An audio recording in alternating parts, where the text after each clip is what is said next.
Everyone welcome back into a new video.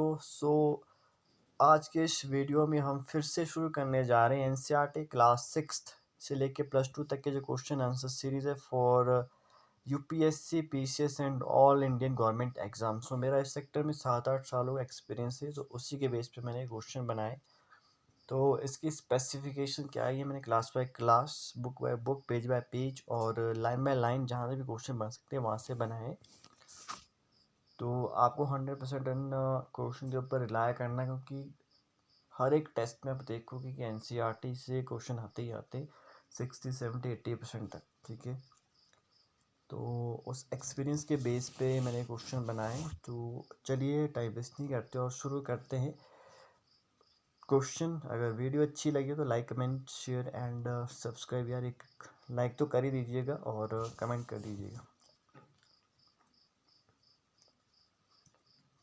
तो question number 8022 से हम शुरू करने जा रहे हैं। 8022 जो क्वेश्चन है वो है रामचंद्र गुहा कौन थे। तो रामचंद्र गुहा इतिहासकार थे। तो क्वेश्चन फिर से दोहराते हैं कि रामचंद्र गुहा कौन थे। रामचंद्र गुहा इतिहासकार थे। ये क्वेश्चन मैंने इसलिए डाला है क्योंकि एक बार मैंने खुद इस तरीके के क्वेश्चन फेस किया है।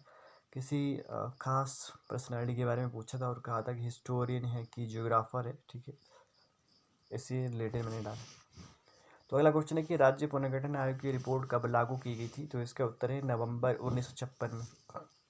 तो अभी अभी मैंने हिमाचल प्रदेश एडमिनिस्ट्रेटिव सर्विस का एग्ज़ाम दिया, तो उसमें राज्य पुनर्गठन आयोग की रिपोर्ट से संबंधित जो डेट पूछी गई थी कि कब मतलब बनाया गया था। ठीक है, तो यह राज्य पुनर्गठन आयोग की रिपोर्ट कब लागू की गई थी से नवंबर 1956 में। नेक्स्ट टॉपिक है भारत में विकेंद्रीकरण। तो क्वेश्चन है कि सत्ता का विकेंद्रीकरण हम किसे कहते हैं। तो इसका उत्तर, जब केंद्र व राज्य सरकार से शक्ति स्थानीय सरकारों को दी जाती है तो उसे सत्ता का विकेंद्रीकरण कहते हैं। ये तो सबको पता है कि विकेंद्रीकरण का क्या मतलब है। डिसेंट्रलाइजेशन का मतलब है जैसे सेंट्रल गवर्नमेंट स्टेट गवर्नमेंट होती है वो जो है शक्तियाँ स्थानीय सरकारों को देते हैं, मतलब पंचायतों को जो शक्तियाँ दी गई होती है वो वाली इसमें कंसिडर की जाती हैं। अगला प्रश्न है, क्या विकेंद्रीकरण को संविधान में स्वीकार किया गया है। इसका उत्तर है विकेंद्रीकरण की जरूरत संविधान में भी स्वीकार की गई है। इसके बाद में गांव व शहर के स्तर पर सत्ता के विकेंद्रीकरण की कोशिश हुई। तो क्या विकेंद्रीकरण को संविधान में स्वीकार किया गया है। तो यस, किया गया है। अगला प्रश्न है, वास्तविक विकेंद्रीकरण की दिशा में कब कदम उठाया गया था। तो इसका उत्तर है वास्तविक विकेंद्रीकरण की दिशा में 1992 में एक कदम उठाया गया। संविधान में संशोधन करके तीसरे पक्ष को शक्तिशाली बनाया गया। तो क्या प्रश्न है कि वास्तविक विकेंद्रीकरण की दिशा में कब कदम उठाया गया। तो इसका उत्तर है वास्तविक विकेंद्रीकरण की दिशा में 1992 में एक कदम उठाया गया था। संविधान में संशोधन करके तीसरे पक्ष को शक्तिशाली बनाया गया। अगला प्रश्न है, 1992 में विकेंद्रीकरण की दिशा में कौन कौन से कदम उठाए गए थे। तो इसका उत्तर है इसका 1 है, अब जो है स्थानीय स्वशासन निकायों में चुनाव करवाना संवैधानिक बाध्यता है। मतलब स्थानीय स्वशासी निकायों में चुनाव करवाना अब कॉन्स्टिट्यूशन बाध्यता है। दूसरा था कि स्वशासी निकायों में अनुसूचित जाति, अनुसूचित जनजाति और ओबीसी के लिए सीटें आरक्षित की गई थी। ठीक है, ये दूसरा महत्वपूर्ण पॉइंट था विकेंद्रीकरण की दिशा में 1992 में जो अपनाया गया था। तीसरा था कि 1/3 पद महिलाओं को दिए गए थे। 1/3 पद महिलाओं को दिए गए थे। और फोर्थ वन इज, हर राज्य में पंचायत व नगर पालिका के चुनाव के लिए राज्य चुनाव आयोग रिस्पॉन्सिबल होगा। हर राज्य में पंचायत व नगर पालिका के चुनाव के लिए राज्य चुनाव आयोग होगा। और फिफ्थ वन था, राज्य अपने राजस्व का कुछ हिस्सा इन स्वशासी निकायों को देगा। मतलब राज्य पंचायतों को और नगर पालिकाओं को उनका जो टैक्स जिस भी तरीके से उन्होंने लिया, जैसे इनकम टैक्स हो गया, अब जैसे जीएसटी वगैरह आ गया, तो कुछ हिस्सा राज्य जो है इनको देगा डेवलपमेंट के लिए। अगला प्रश्न है, नगर पालिका का प्रबंधन कहाँ पर होता है। इसका उत्तर है शहरों में नगर पालिकाएँ होती हैं। तो नगर पालिकाएँ कहाँ पे होती हैं, शहरों में नगर पालिकाएँ होती हैं। अगला प्रश्न है, नगर निगम कहाँ बनाए जाते हैं। इसका उत्तर है नगर निगम बड़े शहरों में बनाए जाते हैं और उसके प्रधान को क्या कहते हैं, मेयर कहते हैं। हिमाचल में नगर निगम कहाँ कहाँ है आपको भी पता होगा, जैसे शिमला, मंडी, हमीरपुर और धर्मशाला में अभी भी बनाए गए। तो 4 नगर निगम हिमाचल प्रदेश में वर्तमान में है। अगला प्रश्न है टॉपिक है लोकतंत्र और विविधता। और अगला प्रश्न जो है अफ्रो अमेरिकी किसे कहा जाता है। इसका उत्तर है अफ्रो अमेरिकी ऐसे लोगों को जो अफ्रीका से अमेरिका आए गुलाम के रूप में 17वीं शताब्दी से 19वीं शताब्दी में। तो अफ्रो अमेरिकी किसे कहा जाता है। अफ्रो अमेरिकी ऐसे लोग जो अफ्रीका से अमेरिका आए गुलाम के रूप में 17वीं से 19वीं शताब्दी में। अरब ने अमेरिका में नागरिक अधिकार आंदोलन कब हुए थे। तो इसका उत्तर है 1954 से 1968 में। अमेरिका में नागरिक अधिकार आंदोलन कब हुए थे। 1954 से 1968 के बीच में। अगला प्रश्न है अमेरिका में जो नागरिक अधिकार आंदोलन हुए इसका उद्देश्य क्या था। तो इसका उद्देश्य अफ्रो अमेरिका के विरुद्ध नस्लीय भेदभाव को मिटाना था। क्या उद्देश्य था। अफ्रो अमेरिकी के विरुद्ध नस्ल भेदभाव को मिटाना था। अगला प्रश्न है अफ्रो अमेरिकी आंदोलन के प्रमुख नेता कौन थे। इसका उत्तर है मार्टिन लूथर किंग जूनियर, जो अहिंसक नेता के रूप में लड़े। तो अफ्रो अमेरिकी आंदोलन के प्रमुख नेता कौन थे। मार्टिन लूथर किंग जूनियर, जो अहिंसक नेता के रूप में लड़े। अगला प्रश्न है अश्वेत शक्ति आंदोलन कब शुरू हुआ था। तो अश्वेत शक्ति आंदोलन 1966 में शुरू हुआ था। अश्वेत शक्ति आंदोलन कब शुरू हुआ था। 1966 में। 1966 में पंजाब को हिमाचल से अलग कर दिया गया था। ठीक है, ये भी एक चीज़ हुई थी, तो याद रखने की उस समय अश्वेत शक्ति आंदोलन भी होता है 1966 में। अगला प्रश्न है समरूप समाज किसे कहते हैं। इसका उत्तर है एक ऐसा समाज जिसमें सामुदायिक सांस्कृतिक व जातीय विविधता ज़्यादा गहरी नहीं होती। समरूप समाज किसे कहते हैं। एक ऐसा समाज में सामुदायिक सांस्कृतिक या जातीय विविधता ज़्यादा गहरी नहीं होती। अगला लेसन नंबर 4 जाति धर्म व लैंगिक मसले। प्रश्न है 2001 की जनगणना के अनुसार भारत में 4 कौन से राज्य थे जहां 1000 पुरुषों पर स्त्रियों की संख्या 800 से भी कम थी। तो ये था पंजाब, हरियाणा, हिमाचल प्रदेश और गुजरात। कई बार ये आंकड़े पूछे जाते हैं। ठीक है, तो आपने याद रखना है कि 2001 की जनगणना के अनुसार 4 ऐसे राज्य कौन कौन थे जहाँ पे 1000 पुरुष थे और 800 वहाँ पे महिलाएं थी। तो वो था पंजाब, हरियाणा, हिमाचल प्रदेश और गुजरात। अगला प्रश्न है सरकारें यानी पंचायत व नगर पालिका में महिलाओं के लिए कितनी सीटें आरक्षित है। तो 1/3 सीटें आरक्षित। तो सरकारों यानी पंचायत व नगर पालिका में महिलाओं के लिए कितनी सीटें आरक्षित है। 1/3। अगला प्रश्न किसने कहा था कि धर्म को कभी राजनीति से अलग नहीं किया जा सकता। तो इसका आंसर है महात्मा गांधी जी ने कहा था।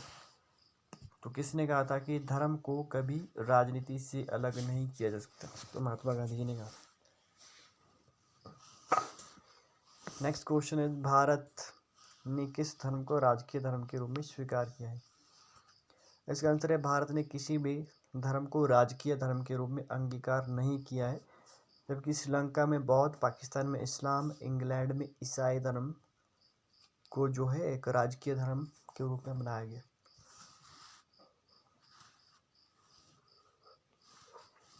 तो क्या क्वेश्चन है भारत ने किस धर्म को राजकीय धर्म के रूप में स्वीकार किया है।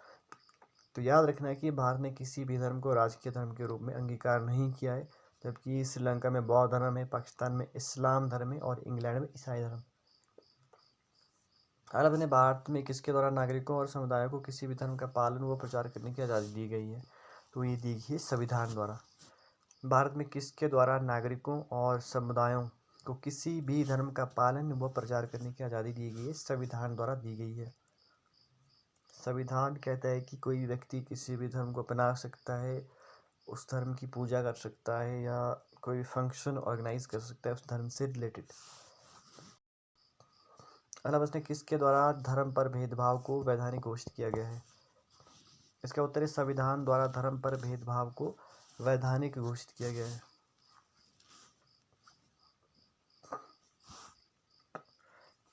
अगला प्रश्न है भारत में SC ST OBC का हिस्सा कितना है। इसका उत्तर है 2/3 वह हिंदुओं की आबादी का 3/4।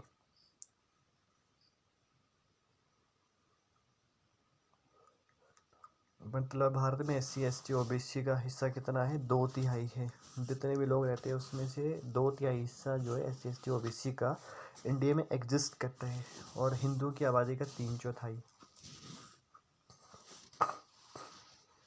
अगला टॉपिक है शहरीकरण, और क्वेश्चन है शहरीकरण किसे कहा जाता है? ग्रामीण इलाकों से निकलकर लोगों का शहरों में बसना शहरीकरण कहलाता है।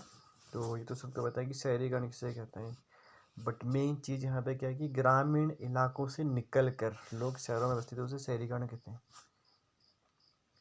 अगला प्रश्न है जातिगत असमानता का कारण क्या है?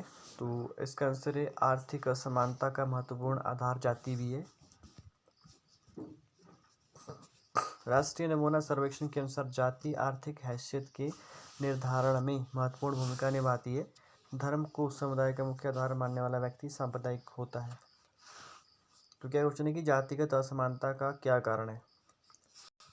इसका उत्तर है आर्थिक असमानता का महत्वपूर्ण आधार जाति भी है। राष्ट्रीय नमूना सर्वेक्षण के अनुसार जाति आर्थिक हैसियत के निर्धारण में महत्वपूर्ण भूमिका निभाती है। धर्म को समुदाय का मुख्य आधार मानने वाला व्यक्ति सांप्रदायिक होता है। अगला है लेसन 5 जन संघर्ष और आंदोलन, और प्रश्न है नेपाल में लोकतंत्र के लिए आंदोलन कब हुआ था? तो 2006 में हुआ था, 2006 में नेपाल में लोकतंत्र के लिए कब आंदोलन हुआ था? 2006 में। अगला प्रश्न है माओवादी किन्हें कहा जाता था? इसका उत्तर है चीनी क्रांति के नेता माओ की विचारधारा को मानने वाले साम्यवादियों को माओवादी कहा जाता था। माओवादी मजदूर और किसानों के शासन को स्थापित करने के लिए सशस्त्र क्रांति के जरिए सरकार को उखाड़ फेंकना चाह रहे हैं। तो क्या क्वेश्चन है कि माओवादी किन्हें कहा जाता था? चीनी क्रांति के नेता माओ की विचारधारा को मानने वाले साम्यवादियों को माओवादी कहा जाता था, और माओवादी मजदूर और किसानों के शासन को स्थापित करने के लिए सशस्त्र क्रांति के जरिए सरकार को उखाड़ देना चाहते थे। अगला प्रश्न है बोलीविया का जल युद्ध किस कारण हुआ था? तो इसका उत्तर है बोलीविया में पानी के निजीकरण के लिए विरोध के लिए युद्ध हुआ था। बोलीविया लातीनी यूएस का देश है। तो बोलीविया का जल युद्ध किस कारण हुआ था? इसका उत्तर है बोलीविया में पानी के निजीकरण के विरोध के लिए युद्ध हुआ था। बोलीविया लातीनी यूएस का देश है, मतलब लैटिन यूएसए का देश है बोलीविया। अगला टॉपिक है दबाव समूह व आंदोलन।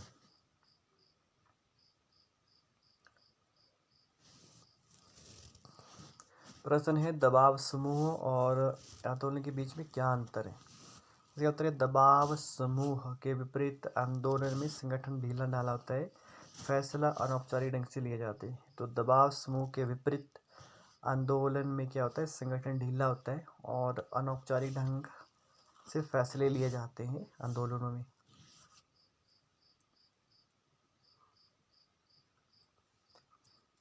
नेक्स्ट क्वेश्चन है जन समाज के हितों को बढ़ावा देने वाले संगठनों को क्या कहते हैं? इसका उत्तर है लोक कल्याणकारी समूह।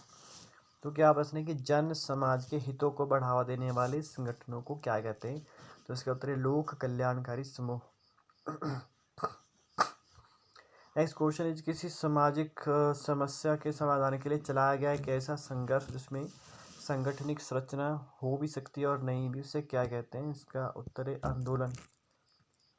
किसी सामाजिक समस्या के समाधान के लिए चलाया गया एक ऐसा संघर्ष जिसमें सांगठनिक संरचना हो भी सकती है और नहीं भी हो सकती, उसे क्या कहते हैं? आंदोलन कहते हैं। अगला प्रश्न है ऐसा संगठन जो राजनीतिक सत्ता पाने की गरज से लोगों को लामबंद करता है उसे क्या कहते हैं? राजनीतिक दल। क्या प्रश्न है ऐसा संगठन जो राजनीतिक सत्ता पाने की गरज से लोगों को लामबंद करता है उसे कहते हैं राजनीतिक दल। अगला लेसन नंबर 6 राजनीतिक दल। क्वेश्चन है कि राजनीतिक दल के कौन से 3 प्रमुख हिस्से होते हैं? तो इसका उत्तर 1 नेता, दूसरा सक्रिय सदस्य, तीसरा अनुयायी या समर्थक। तो राजनीतिक दल के कौन से 3 प्रमुख हिस्से होते हैं? एक नेता, दूसरा सक्रिय सदस्य, तीसरा अनुयायी या समर्थक। अगला प्रश्न है, कितने राजनीतिक दल भारत के चुनाव आयोग के पास पंजीकृत हैं? तो 750 से ज़्यादा। कितने राजनीतिक दल भारत के चुनाव आयोग के पास पंजीकृत हैं? तो ये 750 से ज़्यादा राजनीतिक दल जो है चुनाव आयोग के पास पंजीकृत हैं। पर एग्जिस्टेंस इंडिया में मतलब 2-3 पार्टियों की ज़्यादा है, 3-4 पार्टियों की ज़्यादा है। अब इसने अमेरिका व ब्रिटेन में कितने दल की व्यवस्था है? इसका उत्तर है अमेरिका व ब्रिटेन में 2 दलीय व्यवस्थाएं हैं। हालांकि और भी छोटे मोटे दल हैं पर वर्चस्व 2 ही पार्टियों का है। तो अमेरिका और ब्रिटेन में कितने दल हैं?